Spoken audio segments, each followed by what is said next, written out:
নমস্কাৰ এজি টকৰ ষ্টুডিঅ'ত মই পূজা উপাধ্যায় লৈ আহিছো আজি দিনটোৰ গুৰুত্বপূৰ্ণ খবৰ যদি আপুনি আমাৰ চেনেলৰ নতুন তেন্তে আমাৰ চেনেলটো ফলো কৰক যাতে আমি আপলোড কৰা ভিডিঅ'ৰ নোটিফিকেশন আপোনালোকে সময়মতে পায় বলক চাওঁ আজিৰ গুৰুত্বপূৰ্ণ খবৰ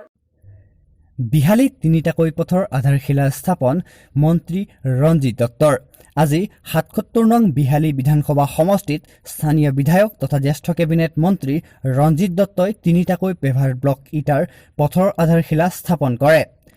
SOPG আঁচনিৰ অধীনত 2019-20 বৰ্ষৰ বৰগাঙৰ ৰামপুৰ বৰজাৰণী পঞ্চায়তৰ অন্তৰ্গত ভৰালিজুলিৰ পৰা মুনাবাৰী গ্ৰান্ট জৰাবাৰীৰ পৰা ধিচিৰি বিষ্ণুজ্যোতি নামঘৰলৈকে মুঠ তিনিটা পথৰ আধাৰশিলাৰ কাম সম্পূৰ্ণ কৰে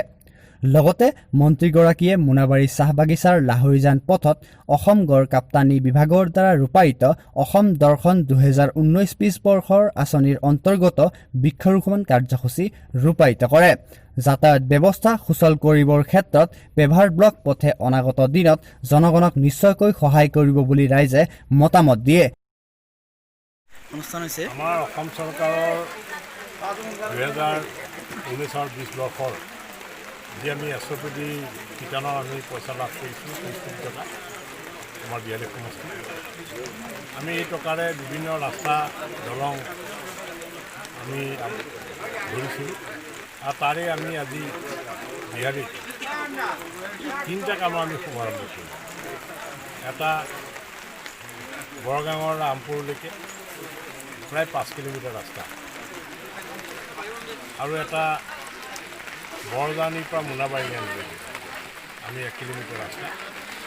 আৰু এটা আমাৰ ডিচিৰিৰ পৰা জ্যোতিপুৰ নামঘৰলৈকে প্ৰায় 2300 মিটাৰ ৰাস্তা এইটো পেভাৰ ব্লকৰ ৰাস্তা হ'ব আটাইকেইটা আৰু ইয়াত দীৰ্ঘদিনীয়া এটা সমস্যা আছিলে ৰাইজৰ ৰাস্তা ঘাটৰ কাৰণে আৰু আমি এই ৰাস্তা আমি ধৰিছোঁ আৰু পৰৱৰ্তী পৰ্যায়ত আৰু বহুতো ৰাস্তা আমাৰ কৰিবলগীয়া আছে আমি আধাৰশিলা কাম কৰিম দলং আমি 4খন দলং আমি বনাই আছোঁ আৰু 2খন দলং আমাৰ আধাৰশিলা হ'ব আমি নতুনকৈ আমি দলং SOPDৰ পৰা আমি ধৰিছোঁ ৰাস্তাবিলাক আমাৰ বহল হৈ আছে আপোনালোকে দেখিছে ৰতুৱাৰ পৰা 3 ফুটিলৈকে ৰাস্তা আমাৰ টুলেন হৈছে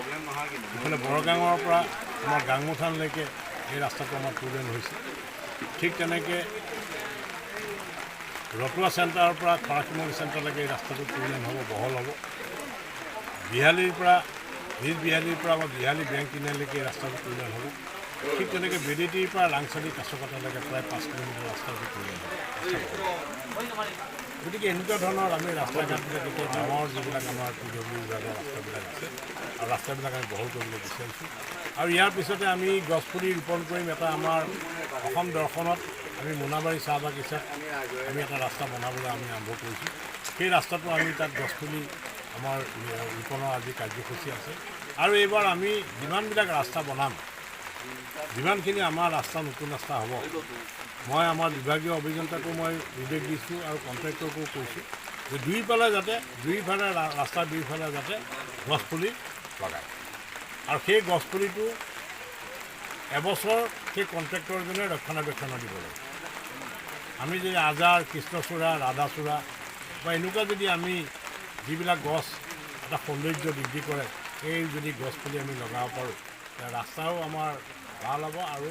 সৌন্দৰ্য বৃদ্ধি হ'ব আমি পৰৱৰ্তী পৰ্যায়ত যিমান ৰাস্তা আমি বিহালী বনাবলৈ বিচাৰিছোঁ দুইবাৰে আমি গছপুলি নতুনকৈ গছপুলি ৰোপণৰ কাৰণে আমি বিশ্বনাথৰ পৰা হোমেন বৰ্মনৰ ৰিপৰ্ট এজি টক্স